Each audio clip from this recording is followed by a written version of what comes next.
रामकृष्ण हरी साधकांनो, अध्यात्म क्षेत्रातील गीता हा शब्द उच्चारल्याबरोबर तत्वज्ञानाचं दालन उघडल्याचा अनुभव सर्व साधकांना येत असतो. त्याप्रमाणे या ठिकाणी गुरुगीता ही स्कंद पुराणातील सारांश आहे आणि हा सारांश म्हणजे भगवान महादेव आणि माता पार्वती यांच्या संवादातून गुरुगीता प्रकट झालेली आहे. या गीतेमध्ये श्लोकाच्या माध्यमातून सूत मुनींचा आत्मानुभव व्यक्त झालेला आहे. यामध्ये या गीतेचं महत्त्व सांगत असताना या गुरुगीतेचा पाठ शत्रूचे मुख बंद करणारा आहे, गुणांची वृद्धी करणारा, दुष्कृत्यांचा नाश करणारा आणि सत्कर्मामध्ये सिद्धी देणारा हा पाठ आहे.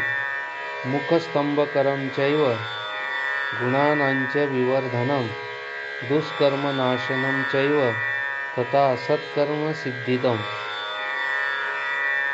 भगवान शंकर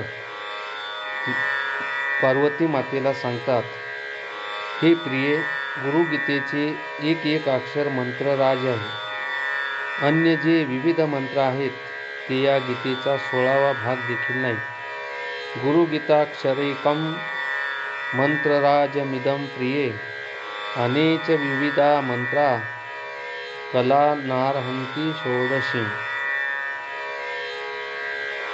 या गीतेचं महत्त्व सांगत असताना सूत मुनींना हे सांगितलेलं आहे, गुरुगीता अकाल मृत्यूला रोखते, सर्व संकटाचा नाश करते, यक्ष, राक्षस, भूत, चोर, वाघ, सिंह आदींचा घात ही गीता करत असते. अर्थात या ठिकाणी या आघातापासून या गीतेचे अक्षरांमध्ये एवढी शक्ती आहे, एवढी ताकद आहे की यावर सुद्धा प्रभाव पडत असतो. अकाल मृत्युहंत्रीच सर्व संकटनाशिनी यक्ष राक्षस भूतादी चोर व्याघ्र विघातिनी. मग या गीतेचा पाठ कसा करायचा? एवढं महत्त्व या गीतेचं आहे, तर पाठ कसा करायचा किंवा पाठ कोणाला होत असतो? तर या ठिकाणी सांगत असताना जे पवित्र ज्ञानवान पुरुष या गुरुगीतेचा जप पाठ करतात त्यांच्या दर्शनाने आणि स्पर्शाने पुनर्जन्म होत नाही. शुचीभूता ज्ञानवंतो गुरुगीतां जपन्ति तेषां दर्शन संस्पर्शात पुनर्जन्म न विद्यते. या गुरुगीतेचे श्लोक भवरोग निवारण्यासाठी अमोघ औषध आहे. साधकांसाठी हे परम अमृत आहे. स्वर्गातील अमृत प्याल्याने पुण्य क्षीण होते, परंतु या गुरुगीतेचे अमृत प्याल्याने पाप नष्ट होत असते आणि शांती प्राप्त होत असते. ओम शांती शांती शांती. रामकृष्ण हरी. ओम श्री परमात्मने नमः. अथ श्री गुरुगीतारंभ. अथ प्रथमोऽध्यायः. अचिन्त्याव्यक्तरूपाय निर्गुणाय गुणात्मने समस्त जगदाधारमूर्तये ब्रह्मणे नमः. ऋषि उवाच, सूत महाप्राज्ञ निगमागमपारग गुरुस्वरूपमस्माकं ब्रूहि सर्वमलापहं.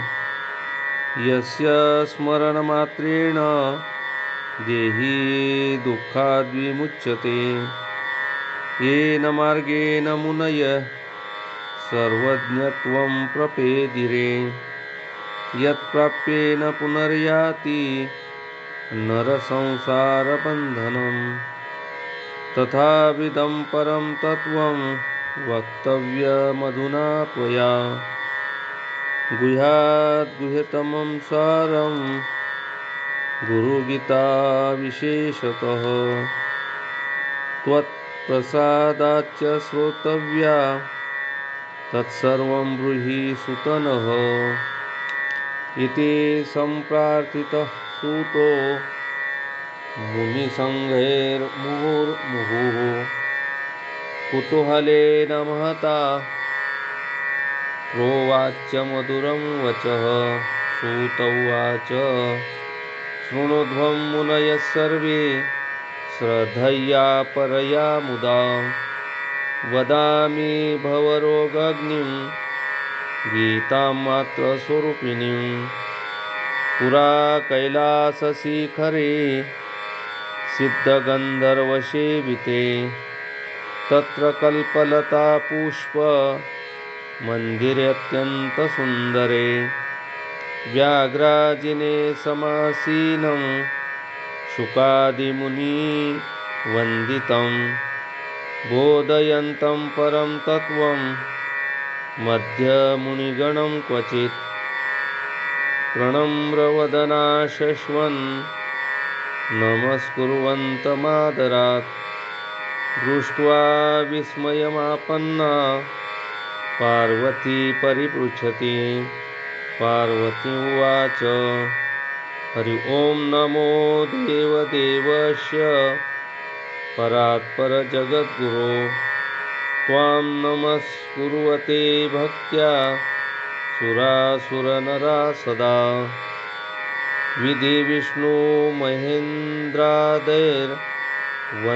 खलु सदा भवान् नमस्करोषि कस्मै त्वं नमस्काराश्रय किल भगवन् सर्वधर्मज्ञ व्रतानां व्रतनायकं ब्रूहि मे कृपया शम्भो गुरुमाहात्म्यमुत्तमम् इति सम्प्रार्थितः शश्वन् महादेवो महेश्वरः आनन्दभरितः स्वान्ते पार्वतीमिदमब्रवीत् श्रीमहादेव उवाच न वक्तव्यमिदं देवी रहस्यातिरहस्यकं न कस्यापि पुरा प्रोक्तं त्वद्भक्त्यर्थं वदामि तत् मम रूपासि देवि त्वं ततस्ततः कथयामि ते लोकोपकारकः प्रश्नो न केनापि कृत्पुरा यस्य देवे परा भक्तिर्यथा देवे तथा गुरो तस्यैते कथिता ह्यर्था प्रकाशन्ते महात्मनः यो गुरु स विश्वप्रोक्तो यः शिवः स गुरु स्मृतः विकल्पं यस्तु कुर्वीत स नरो गुरुतल्पगः वेदशास्त्रपुराणानि चेतिहासादिकानि च मन्त्रयन्त्रविद्यादीनि मोहनोच्चाटनादिकं शैवशाक्तागमादीनि ह्यन्ये च बहवो मताः अपभ्रंशा समस्तानां जीवानां भ्रान्तचेतसां जपस्तपोव्रतं तीर्थं यज्ञोदानं तथैव च गुरुतत्त्वं विज्ञाय सर्वं व्यर्थं भवेत् प्रिये गुरुबुद्ध्यात्मनो नान्यात् सत्यं सत्यं वरानने तल्लाभार्थं प्रयत्नस्तु कर्तव्यश्च मनीषिभिः गुणविद्या जगन्माया देहश्चाज्ञानसम्भव विज्ञानं यत्प्रसादेन गुरुशब्देन कथ्यते देहि ब्रह्म भवेद्यस्मात् त्वत्कृपार्थ वदामि तत् सर्वपापविशुद्धात्मा श्रीगुरुपादसेवनात् शोषणं पाकपङ्कस्य दीपनं ज्ञानतेजसः गुरोपादोदकं सम्यक् संसारार्णवतारकम् अज्ञानमूलहरणं जन्मकर्मनिवारकम् ज्ञानवैराग्यसिद्ध्यर्थं गुरुपादोदकं पिबेत् स्वदेशिकस्यैव च नाम कीर्तनं भवेदनन्दस्य शिवस्य कीर्तनं स्वदेशिकस्यैव च नाम चिन्तनं भवेदनन्तस्य शिवस्य चिन्तनं काशीक्षेत्रं निवासश्च जाह्नवीचरणोदकम् गुरुर्विश्वेश्वरा साक्षात् तारकं ब्रह्मनिश्चयः गुरुसेवा गया प्रोक्ता देहसात्क्षयो वटः त्वत्पादं विष्णुपादं स्यात् तत्र दत्तमनस्ततं गुरुवक्त्रे स्थितं ब्रह्म प्राप्यते तत्प्रसादतः गुरोर्ध्यानं सदा कुर्यात् पुरुषं स्वैरिणी यथा स्वस्रं च स्वजातिं च स्वकीर्तिं पुष्टिवर्धनम् एतत् सर्वं परित्यज्य गुरुमेव समाश्रयेत् गुरुवक्त्रे स्थिता विद्या गुरुभक्त्या च लभ्यते त्रैलोक्यस्फुटवक्तारो देवर्षि पितृमानवाः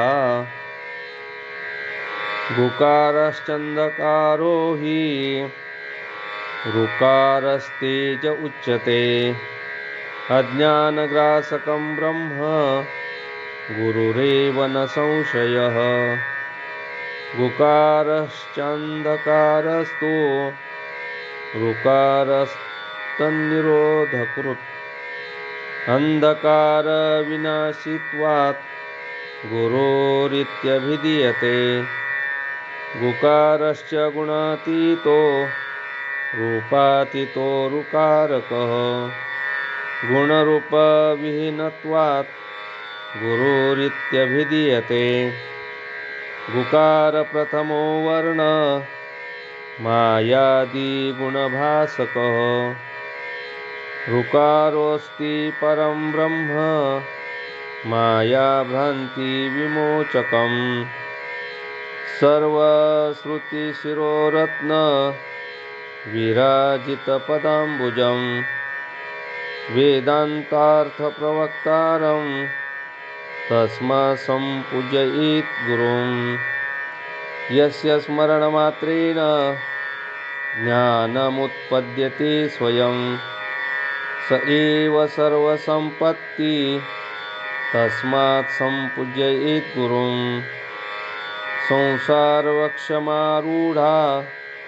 पतन्ति नरकार्णवे यस्तानुद्धरते सर्वान् तस्मै श्रीगुरवे नमः एक एव परो बन्धुर्विषमे समुपस्थिते गुरु सकलधर्मात्मा तस्मै श्रीगुरवे नमः भवारण्यप्रविष्टस्य दिङ्मोहभ्रान्तचेतसः येन सन्दर्शिता पन्था तस्मै श्रीगुरवे नमः तापत्रयाग्नितप्तानाम् अशान्तप्राणिनां भुवि गुरुरेव परा गङ्गा तस्मै श्रीगुरवे नमः सप्तसागरपर्यन्तं तीर्थस्नानं फलं तु यत् गुरुपादपयोबिन्दो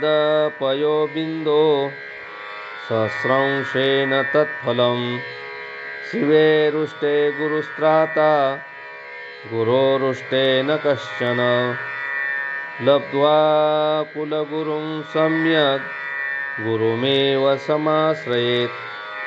गुकारं च गुणातीतं ऋकारं रूपवर्जितं गुणातीतमरूपं च यो दद्यात् स गुरुस्मृतः।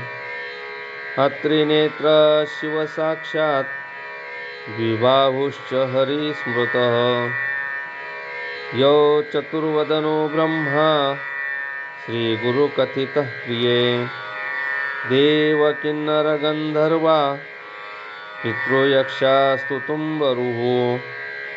मुनयोऽपि न जानन्ति गुरुशुश्रूषणे विधिं। तार्किकाश्चन्दाश्चैव देवज्ञा कर्मठा प्रिये। लौकिकास्ते न जानन्ति गुरुतत्त्वं निराकुलं। महाहंकारगर्वेण तपोविद्याबलेन च भ्रमन्ति तस्मिन् संसारे घटियन्त्रं तथा पुनः। यज्ञिनोऽपि न मुक्ताशु समुक्ता योगिनस्तथा। तापसापि नो मुक्ता गुरुतत्त्वात् पराङ्मुखाः। न मुक्तास्तु गन्धर्वा पितृयक्षास्तु चारणाः। ऋषये सिद्धदेवाज्ञा गुरुसेवा पराङ्मुखाः। इति श्रीस्कन्दोत्तरखण्डे उमामहेश्वरसंवादे श्रीगुरुगीतायां प्रथमोऽध्यायः। गोपालकृष्ण भगवान की जय। पार्वती पते शिव हर हर हर महादेव।